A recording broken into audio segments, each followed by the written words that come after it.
Lisa, put her to the test. Lean in with Lisa, so get it off your chest. It's more than just a trend, cause everyone's her friend. So lean in with Lisa, spend your time with Lisa. Lisa's got something to say, so reach out to Lisa every day. Hey, everybody. I've got a great show today. With me on my podcast is Kenny Morse. He was Mr. Traffic, and he is probably the greatest stand-in in all of Hollywood. You saw him on my last show with Barry Pearl, and I am so excited to have him on. So reach out to Lisa every day. That, ladies and gentlemen, is a man who 60 years after making the movie Grease, when you go out to a restaurant with Barry Pearl, invariably somebody comes, because Grease is on every single day somewhere on television. And Yes. Barry, frankly, I mean, although he is my age, 103. 105. Yeah, 105. It's the internet. I lied. Right. So somebody will invariably come up to him and say, "Aren't you Duty from Grease?" I'm going, it was the 70s. What is wrong? See? Although I have to tell you a funny thing. One time, Lisa, Barry, and I were having dinner at where else? We were at Cantor's. Cantor's Deli on Fairfax. Of course. And we were sitting having dinner, and somebody approaches the table. Right. And I go, "Oh, here we go again." And they go, "Aren't you Mr. Traffic?" and which is the TV show that I used to do on cable and my radio show at the time. And Barry goes, I love it. I love it. Because you were Mr. Traffic, Kenny Morse, my friend of 30 plus years. Yep. Right. We've known each other since I had hair, and what hair I had, like in the show Pepper Street, I had it on my hair, and then in the middle of the show, I ripped it off my head. But you look good. You look very good. For 100. For 105. 105. But you have a very hairy chest. That's true, and it's funny because times have changed in terms of whether manscaping. Back when we were doing Pepper Street, manscaping was not in, and people were full blown hairy on their chest, and as they say, full bush. But grooming. All right. This is a family show. Well, I mean, you had. Oh my God! That's how you knew you were in the family. I tell people I had hair where it counts. By the way, I had a crush on you. I'll tell you what happened. So when I got the part in Pepper Street, I walked on stage and you were there with Tamara and I think it was Jill Sholin. Star. Yeah. And you were saying, and I looked over at you and I said, I know him. How do I know this guy? Did I sleep with him? No. Do I know him from college? Do I know him from the gym? Do I know? And then I realized I knew your face because I've seen your work. Yeah, I got around a lot in the 80s. And I think you and I worked together on something that years ago, like in New York, when we were in New York together. It's possible. I certainly remember the day you and Paul Ben Victor showed up in my class. Okay, that's we have to talk about that. We walked in, and there you were teaching, and oh boy, 8 hours of fun and games, and you're not going to remember any of it, but I used to say at the beginning of the class, how many of you wish that you didn't have to come here today? And everybody would raise their hand. And then I would say, by the time the end of the class rolls around, not only are you going to be glad you came here, you're going to be begging me for an extra hour. That could happen. It could have happened. You know what, though? I have to tell you, I was so upset 2 years ago that you stopped doing it Yes, I retired from it in 2015. because I had to go to traffic school again. I won't I tell you how thought I many taught you times. better. Yeah, well, I don't want to tell you. And it was like watching paint dry. Well, that was the thing that I mean, I didn't start out as quote Mr. Traffic. I started out as a comedy traffic school teacher because a very dear friend of Barry's and mine, who recently passed away, Phil Steller, who was in an improv group that Barry and I had created, and he was doing this job as a comedian teaching traffic school at the time, and I was in between jobs like most of our like actors are, and I said, "What does it pay?" And he told me, and I said, well, I can do that. Didn't know. But I started training, and it turned out I could do that. I was pretty good at teaching, never had taught before. You were And great then at teaching. a couple of years later, I ended up on KFI radio with Bill Handel on Saturday mornings as his resident expert traffic guru, because he would always screw up. People would call in and ask the lawyer legal questions. And when it came to traffic laws, which is the number one way that a citizen meets a police officer in court, even now, he would get the law wrong, and I'd call up and say, no, because I was very encyclopedic about my knowledge of traffic laws and regulations. And finally, he said, I think you should come down and do this every week in the studio. You'll be Mr. Traffic. And I go, So, how many tickets have you gotten in all the years you've been driving?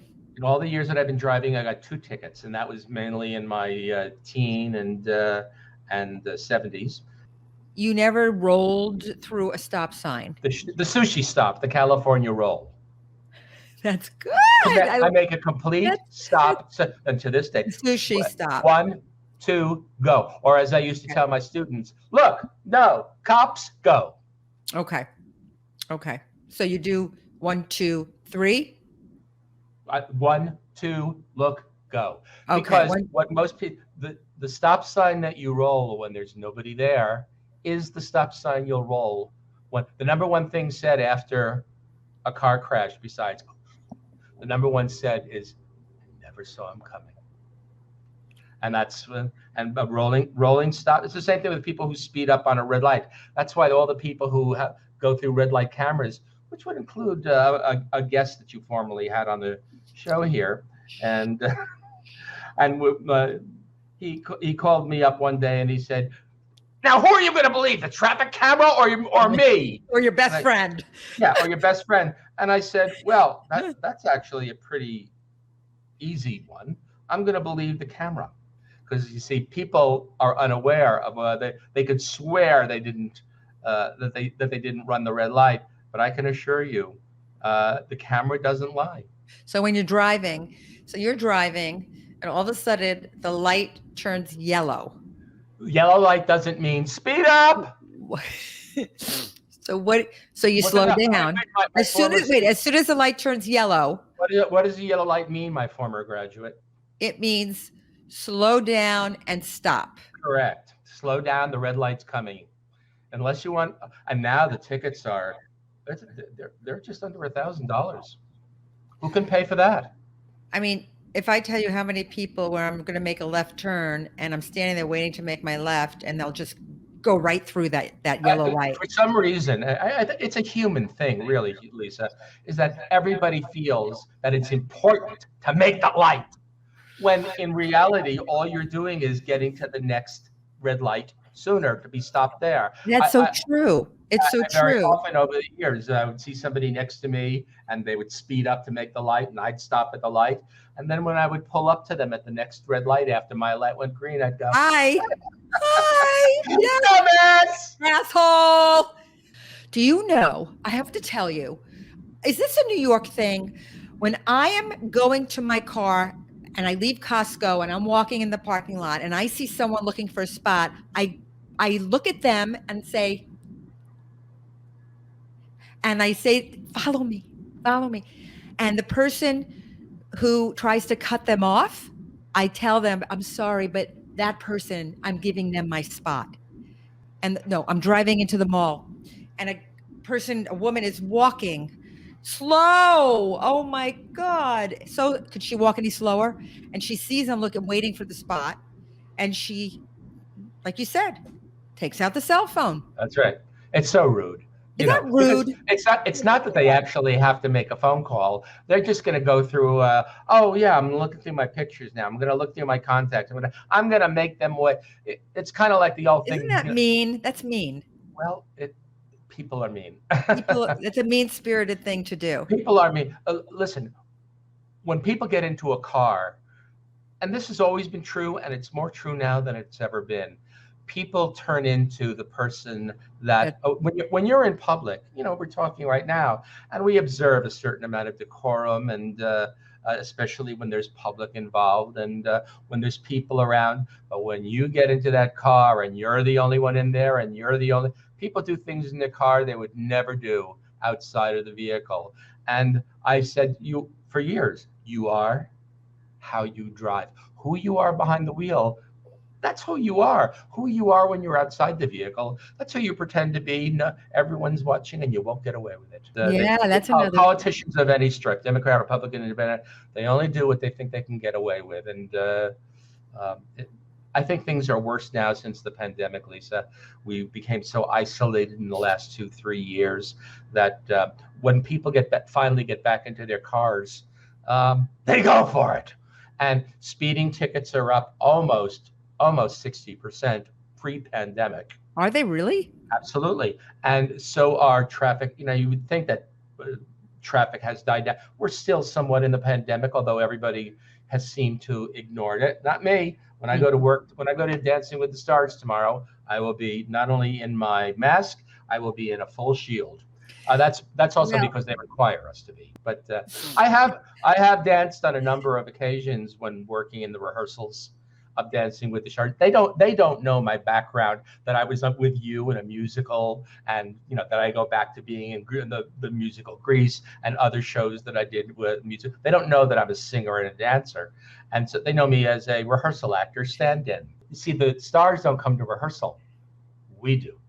So how do you like being a stand-in? I mean, that's such a fun job. What had actually happened, Lisa, is that I was hosting a very long-running karaoke show in West Hollywood. It was I've been there. It was the most popular singing show anywhere in LA, because it wasn't people just singing, and now the end is. No, it was people from all the shows I was working on, American Idol, all the shows. They all came and sang, and so it was a very high-level, high-pressured karaoke show. And but after doing it for over 25 years, I said to a friend of mine who is the premier stage manager in show business, a wonderful woman named Debbie Williams, who was the stage manager of American Idol for most of its run. Most of its run. She hasn't done it since it moved to ABC, but she's moved back to LA, and she's back.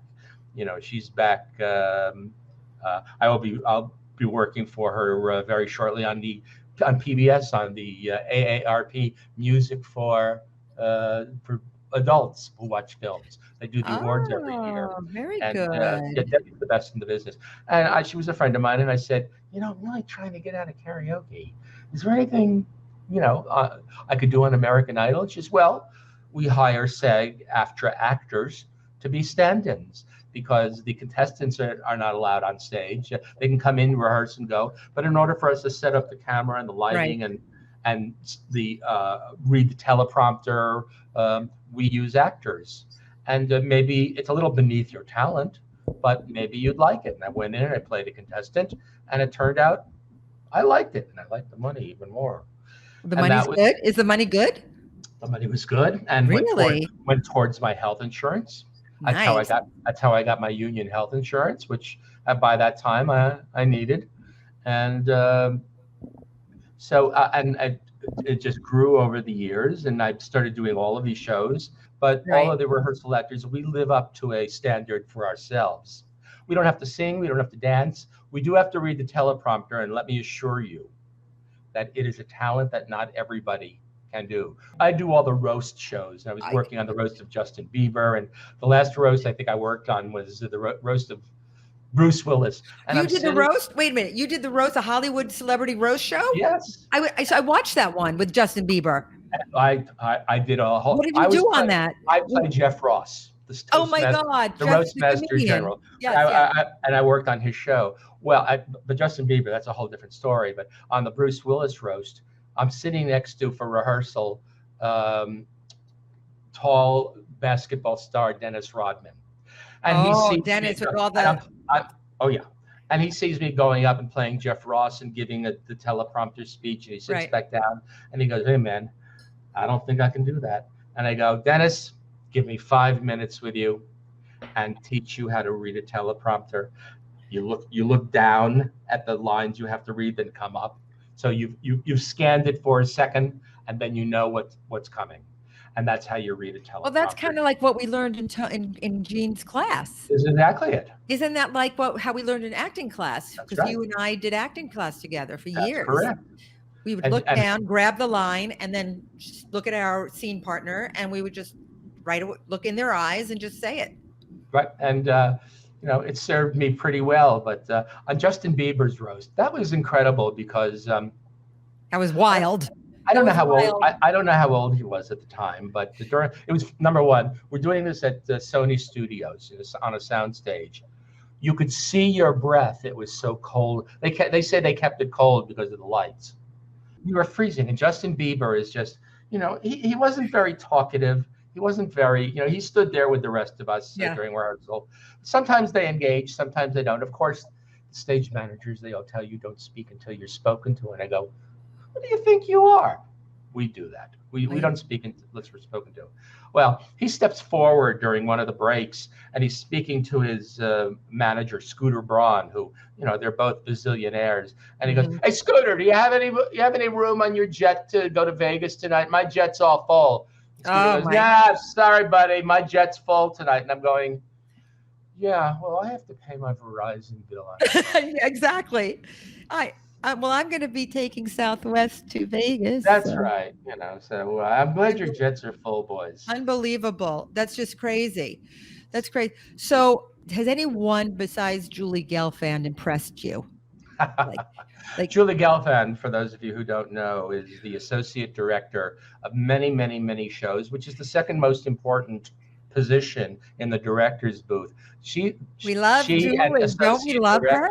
Are the ones that make that show happen. That's and right. Easily Julie is one of the best in the biz, if not the best. Julie, She and her yay! husband, Greg Gelfand, he directed American Idol for many years, as well as Julie doing the show. Julie always did the Golden Globes, which I would say, for no other reason, I want to do the Golden Globes, just so I can get my hug from Julie Gelfand. I love Julie. Love that girl. Her children are the most amazing. The girls are bring amazing. these kids up right, and love. Haven't seen her now in a couple of years. We need to have lunch together. I had lunch with Julie right before COVID hit. Julie and I had a lunch together. We had a great time, but we have to do that. I see her on Facebook, and saying that I adore her doesn't really cover it. But the crew people are what make the show happen. You only see the it's interesting because I work the SAG Awards. And you would think working on the SAG Awards that the rehearsal actors would actually get a credit at the end of the show. But that's one of the things that has been missing from television. Why don't they do that? Because they consider us the bottom of the barrel. And I always said that the security dog at CBS Beverly and Fairfax gets more attention and respect than we rehearsal actors do. Well, I think that's a travesty, and I think that they need to give. You guys work hard. I mean, you really do. It couldn't happen without us, and that's right. We give the director. When I was doing America's Got Talent, at first I thought I had to be a little bit more like Howie. Wasn't necessary, but I would give the director what I believed he was going to need for when Howie sat down. Of course, Howie sat down and made $30 million a season, and I left there with $1.25. Kind of fair. But I would give the director what I believed Howie was going to eventually do. After 6 years, you pretty much learn what it is you need to do in order to help the director get ready for live programming. And that's the job of a rehearsal actor. A stand-in, when you're a stand-in on a show, sometimes you don't have to say anything or do anything. You're a cardboard cutout Well, a union cardboard cutout. So when you say We do the union job. cardboard, when you say union, so if you're working as a stand-in, are you just getting like SAG-AFTRA wages? That's correct. And we just had a new contract where we just got a raise and a minimum of how many hours they have to pay, whether they're, whether we're working 3 hours or whether we're working 10 hours. 11 hours. They raised our minimum. It's actually not comparable to what the other unions are. Unfortunately, our union sometimes negotiates for stars and not background and stand-ins like me, the little people. So the rehearsal actor, so the difference between the rehearsal actor and a stand-in. It's the same. Oh, it's the same. But when I'm on tomorrow on Dancing with the Stars, I will just stand there for part of the day, and then if there's any teleprompter reading or moving around or things that I have to do other than being the cardboard cutout, that's the moment I become a rehearsal actor. And they've changed over the years. They've kind of told the stand-ins, look, don't sing, don't dance, you don't have to. They can't make you. And I always did it because it was fun for me. And it's fun. And it gave me, on Dancing with the Stars, I was playing Len Goodman, the judge, the British judge. Oh. No, you can't do it like that. As Ginger Rogers said, she did it backwards in high heels. You didn't even do it forwards. You sound like Len. Oh my God. And I don't have to. Good. And I don't have to. But the stage manager comes up to me, Lisa, and he says, the guest star in this segment is Chubby Checker, of course, the guy who started the twist. Yeah. And what's going to happen is the girls from the troupe, they're going to come down, they're going to lift you up as Len Goodman, and you're going to come around the table and you're going to meet Chubby Checker in the middle of the room, and the two of you are going to start twisting. Says, I would love to twist with Chubby Checker. Well, then the choreographer comes over to me and says, okay, go ahead. Kenny Morse, she comes over to me and she says, let me show you how to do the twist. And I went, this I know, I learned from him. You learned? I did. I learned in the 60s from Chubby. So they got, okay. And they thought I was being a little haughty. And I met a girl who went out. She dated Chubby Checker. Oh, really? Yeah, he's still around. She calls him Stubby Pecker. And there goes the family show again. Oh, and shoot. I got out there and I started doing the twist with Chubby Checker. This was the look. This was the look on Chubby Checker's face while he was singing. Let's twist again, like we did last. But he's looking like this the whole time. I can see it. And that's happened to me a number of times on different shows where I would get to play and be one of the guest stars. And I was doing American Idol, and Boy George was one of the mentors. And the number was Karma Chameleon, where he comes out with all the contestants. But George was late to rehearsal. So Debbie, of course, she knew my background. Mm-hmm. And Debbie would always yell, Kenny, get up there. I get up on stage, and I'm with the contestants, and they start singing the song Karma Chameleon. Well, Karma Chameleon from the first time, Of course. I'm 105 years old, and I'm singing full out, Karma, Chameleon, you come and go. And the other contestants who were lined up next to me had no idea. They're all going like this. Because they only know me as the stand-in. Right. And they had no idea this old man could actually, it's like, I had a singing voice better than theirs. When you sang, when we did Pepper Street together and you sang Through Your Eyes, that was, I think, the song of the show. I mean, you can find a clip of it on YouTube. You and Tammy. Tammy Barr. You and Tammy Barr. I mean, you guys, wow, that was amazing. And I think everybody should watch that clip because it was a stunner. It really was. You can even find a clip of our dear Martika, who replaced Jill Sholin. Yeah, whatever happened to Martika? Well, Martika retired on her royalties that she got from Eminem singing the song she wrote, Toy Soldiers. Step by step, heart by heart, we all fall down like toy soldiers. And she had to pay her the royalty. She wrote that when we were doing Pepper Street with her. She did, and she retired to upstate New York. I tried to get in touch with her over the years, Lisa, and never heard back from her. Everyone goes their own ways. Like people I know. just I tried twice. Once when Jean passed, and once when his dear wife Tony passed. And I thought she would want to know, and never heard back from her. I mean, I found an email address for her. Maybe the email address wasn't correct. Who knows? But Martika replaced Jill Sholin, who, those of you who don't know who Jill Sholin is, she was part of the Brat Pack for a while. And of course, look up the movie, the original movie, The Stepfather, well, and she yeah. was the young star of it. Phantom of the Opera. She was in the movie she played Christine, didn't she? In the movie, no. She wasn't. She didn't play Christine. No, wait. In the movie Phantom of the Opera? No? That was the girl. That was the girl who was on. Emmy Rossum? It's Emmy Rossum. But well, there was a version. I thought there was a version of Phantom. Well, we'll talk about it later. I don't know. Maybe I'm wrong. I'm probably wrong. I could be right. If there's a version that she did, right. I should have Jill on the show. I should get her on the show. One of the most talented and wonderful people I have ever known in my life. We've actually gotten closer over as the years went past, and after Jean and Tony passed, we spent more time together. I love that girl with all my heart. Jill has a very she's got a really good soul, and she and I got very close after Pepper Street. We really saw each other a lot, and she really is a very good person, and I always wish her well, always. Yep. When you were sitting next to Jennifer Lawrence at the Oscars, did you want to cop a feel? So what had happened was that it was my first time doing the Oscars, and my first time doing it, all the rehearsal actors and stand-ins, and that really is a rehearsal actor show because you have to accept awards and give awards, and it's a very intense show. And who've been doing it for years, they would wear tuxedo tops and nice dresses, but they would all wear sneakers because you're there for 11, 12, 13 hours. I said, I am not doing my first Oscars in sneakers. Right. And I was wearing patent leather shoes. Well, the stage manager, he saw that I was wearing patent leather shoes. It's Seth MacFarlane, who was directing the show that year. He had a bit that he wanted to do with all these different actresses where he's singing, in the movie that we saw your boobs. And they got Jennifer Lawrence and Charlize Theron and all these different beautiful actresses. And it was taped before the live show. And he said, Kenny, you're going to sit next to Jennifer Lawrence.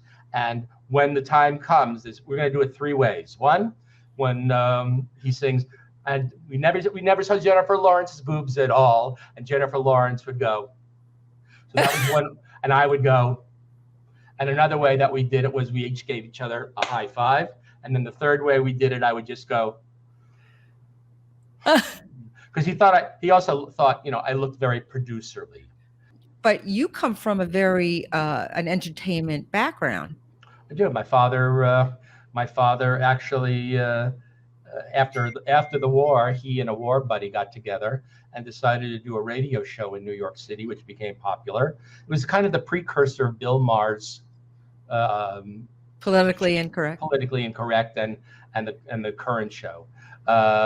Where people would get together and say things that nobody was saying on the radio. Right. And then they came up with this idea. They met this puppeteer down in Florida, my father's buddy, Martin Sohn. And he says, this guy's got a marionette that he does. This thing's got red hair and freckles, and it would make a good kids TV show. Let's do it and you'll produce it, he said to my father. And that show became a show called Howdy Doody. It's howdy doody time. And I was in the peanut gallery. At 3 years old, I was in the peanut gallery, and sitting next to me was the famous Clarabelle, who was at that point in the early part of the Howdy Doody. It was played by a man who would go on to become very, very famous as Captain Kangaroo, Bob Keeshan. Bob Keeshan. Oh, I loved Captain Kangaroo. Although he made my father jeans. He made my father kind of angry because why? Well, nothing's changed since I'm 3 years old. It's live TV. I'm sitting there in the peanut gallery and I'm talking. It's live TV. And Bob Keeshan leans over as Clarabelle.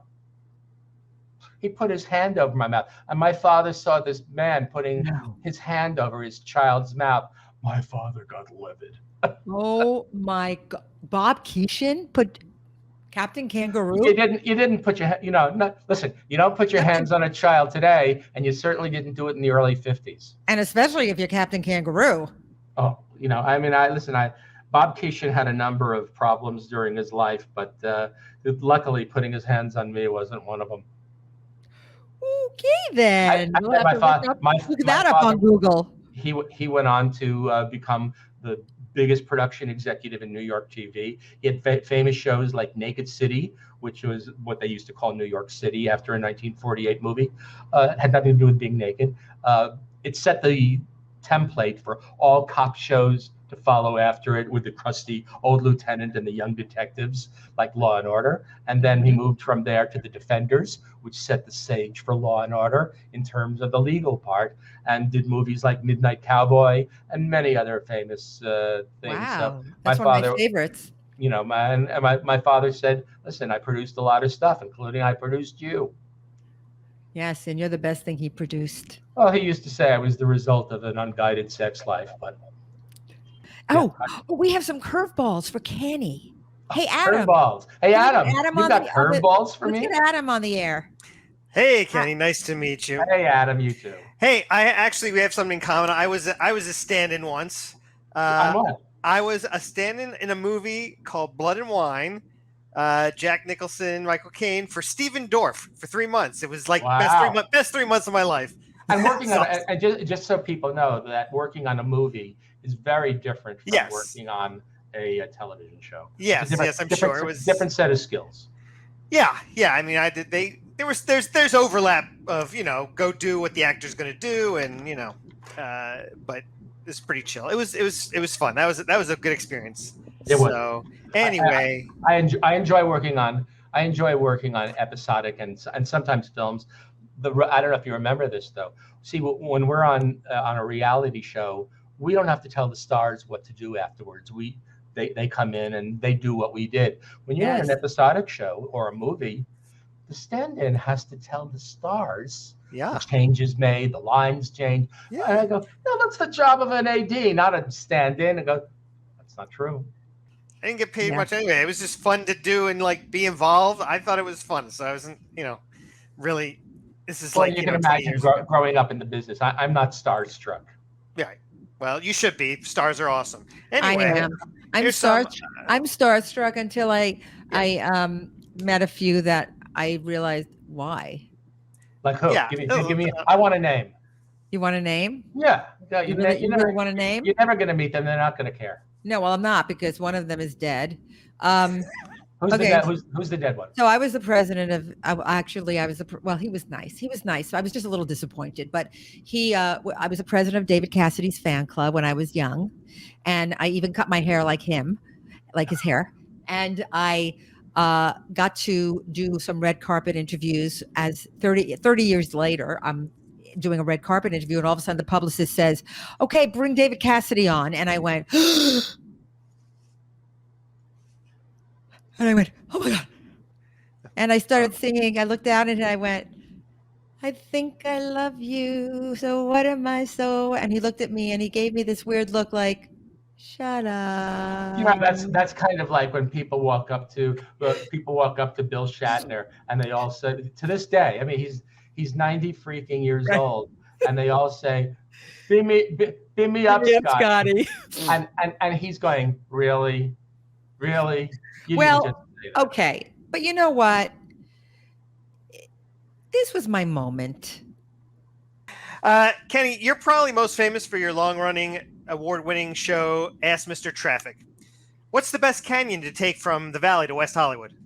Best canyon to take from West Hollywood. It depends on the time of day. Okay. If certain times of day, it depends on which direction you're going in. But from the Valley to West Hollywood, if you take Laurel Canyon in the morning, you're going to get stuck in traffic because everyone's going from the Valley. And it's so windy. And you have the only times you have to really be careful of that is especially when we have rain. Especially these first rains we had a little last weekend, and we didn't have that much here in the LA area, but it's enough to bring the oil up. And I saw people skidding all over the place. A Coldwater Canyon is another one, depending on the time of day. Don't take it going home. You'll be sitting on your brakes if you take it going home from no. from LA Beverly to the Hills. Valley. But if you're Right. going from the Valley into LA, yeah, at rush hour, you can go from the Valley to Beverly Hills and LA by Coldwater when everyone's going in the opposite direction. And same with Beverly Glen. Beverly So, Glen is great. I love Beverly Glen because it's just one straight road. You go over Mulholland, you go straight down, you take a left on Sunset or a right on Sunset, depending where you're going. and the best street in LA is San Vicente. Oh. Not the one in West LA, but the one that cuts through West Hollywood down to LA all the way to downtown. By Burton Way, if you go, yeah. Best street there is in LA. All right. Number 2, when you stand in for Howie Mandel on America's Got Talent, do you also avoid touching people and germs? Are you a method stand-in? Yeah, if there was some reason for me to have contact with, at that point it was one of the Spice Girls, and it was Heidi and Simon. Mel B. Originally, it was me, Sharon Osbourne, and Pierce Morgan. That was the original gig, just the 3 of us. And then the cast changed, Howie stayed. And if there was some reason on camera while rehearsal was going where I would have to touch them, you would never see me put my hand on Mel B's, who was played by a wonderful stand-in named Renee Gentry, and lovely. I've worked with her for years. I'll be seeing her. She just did the Emmys. I'll be seeing her at Dancing with the Stars probably tomorrow. Your real last name isn't Morse. No. Were you hoping to take credit for inventing Morse code, or are you hiding Jewishness? If I had the Morse family money, believe me, I wouldn't be here. I would be in. You wouldn't be on my podcast. I would be somewhere in the South Pacific. When my parents, when I was born, my parents had a premonition, which was very strange for the early 50s, and they thought I was going to need a professional name for some reason. And my birth announcement was in the form of a playbill. My father was in the business by that time, and they can't explain how they knew. They named me after my father. In the Jewish tradition, you put a middle name after a famous deceased family member. If you don't use the whole name, you use the initial of their first name. And I'm about to name drop, so get ready to pick up a name. Are you ready? This is going to be heavy. My father's first cousin and my first cousin once removed was the most famous American opera singer of all time, Beverly Sills. She was my mother's favorite. She was my mother's favorite. Or as I called her, Bubbly, or she was known as Bubbles. I never called her Bubbles. I only called her Bubbly. Bubbles' father was my father's favorite uncle, Morris, Morris. But they thought, yes, Adam, they thought it was a little Jewish for the day, because in the early 50s, there was McCarthyism and a lot of anti-Semitism. And they thought that Morris was just a little Jewish sounding. So not only to give me something which would play better, should I ever want to use it as a professional name, because my real name was a little Jewish sounding, Oh, look, there's Kenny Schaffel, And now, there are people who actually use that name as a last name, and it's fine. There's a famous Broadway star whose first name is Beth, and she uses that same last name. But you're absolutely right, Adam, is that it didn't have anything to do with Morse code. I wish I was part of that family. But it did have to do with their premonition that I would need a professional name. They gave me the professional name, and to also protect me from the anti-Semitism of the day. Okay. Although I've never had an anti-Semitic incident in my life, strangely enough. Not with that name. Thankfully. That's good to hear. Your father was a producer on Howdy Doody, among other things. What was it like having a big brother that was a marionette?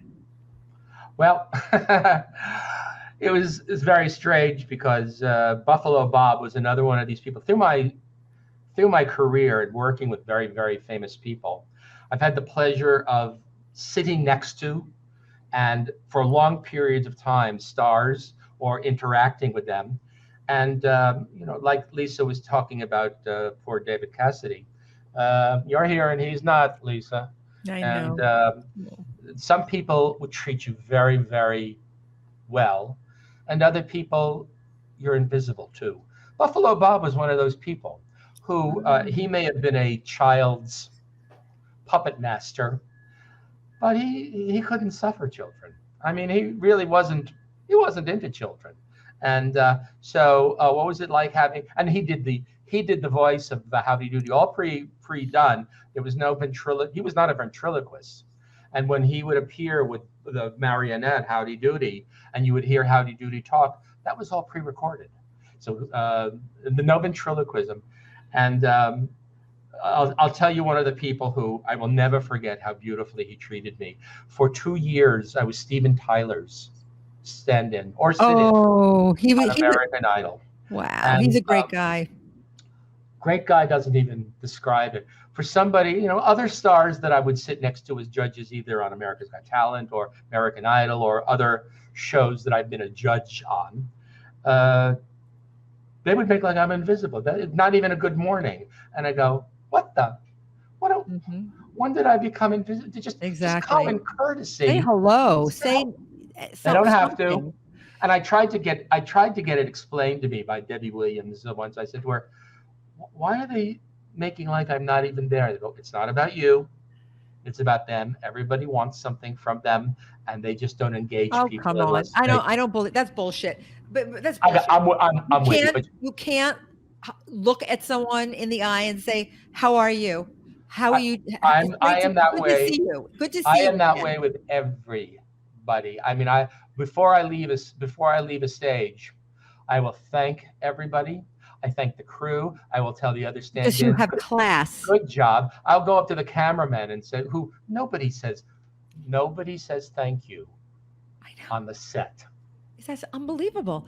I mean, but Steven Tyler was nice to you. Steven Tyler was one of the unbelievable, and maybe it's because he was a superstar by that time, but he would go, "Hey, Kenny, how you doing?" And we would schmooze about, we both had something in common. We both had feet problems at the time that we both had to have foot operations for. And that piece of hair that I wore on the Oscars, that came from his hair maker. Oh. The one judge who was always very sweet to us on AGT was Heidi Klum. She's a sweetheart. Very sweet. She looks like she'd be very sweet. Very sweet. And on American Idol, Randy was very cool, and so was Sharon Osbourne. Yeah, was she she actually happens to be extremely nice. One of the best people I've ever met. I had lunch with her at the Corner Bakery one day. Hey, you see that, Adam? I got to sit next to them, Adam. She goes out to lunch with them. She and Ozzy were there, and no, Kenny, she just literally asked me to join them for lunch.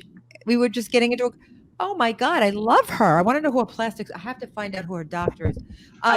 She will very happily tell you because I need to call her. She and Ozzy have been very upfront about their plastic surgery. Yes, they're very candid about it. Why not? Why the hell not? I love when you go over to somebody who has these blowfish lips and you say, well, the lips are now overdone. No, when you go over and you say, could I ask you who you went to? And they say, oh, no, I didn't do anything.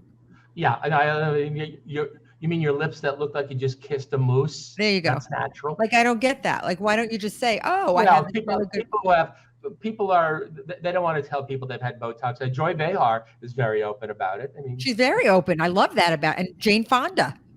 When I used to go to the gym and I was in the locker room, I would see all the women that look like kind of Picasso paintings, and I would look at their faces, and I would ask them, "Who is your doctor?" So I knew not to go to them. Yeah, Stevie Wonder. There's one more question for you.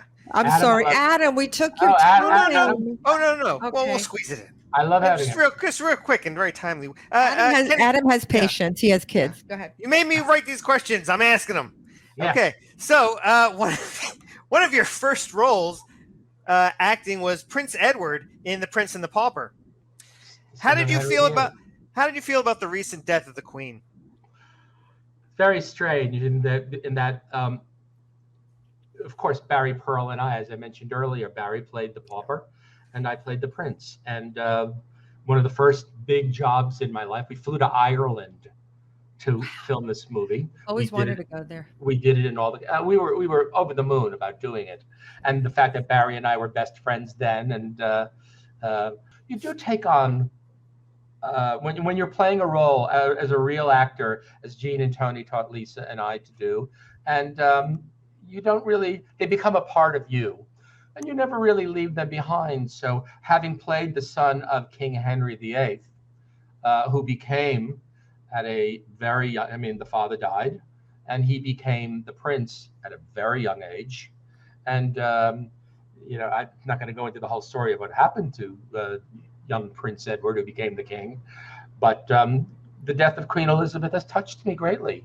And she, no matter what you think of the monarchy or the issues around imperialism and slavery, and there's a lot to be said for the bad things that have happened because of colonialism and imperialism, not only there, but in this country.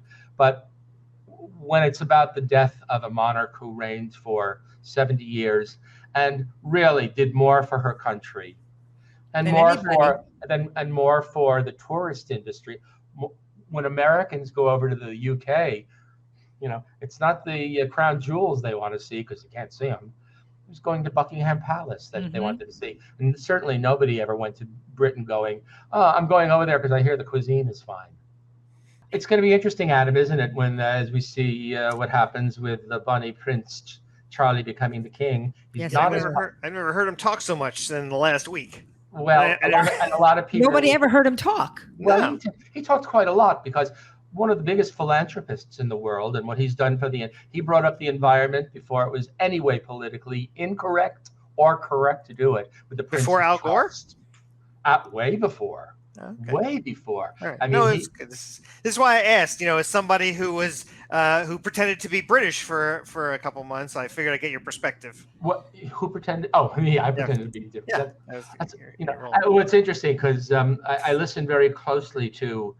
I would listen very closely to the Queen Elizabeth's accent, and then of course listen to Charles as he talks is very measured, and.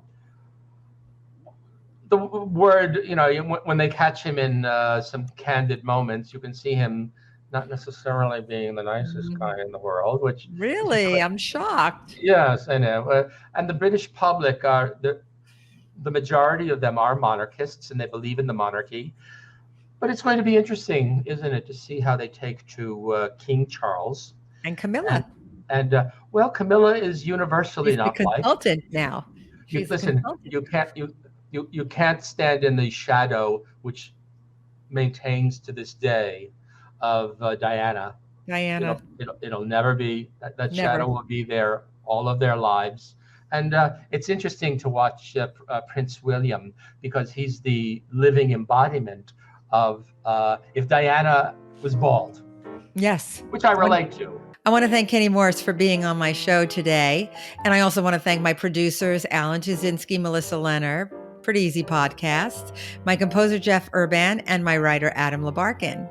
And to all of you, thank you for watching and listening. And until next time, leaning out.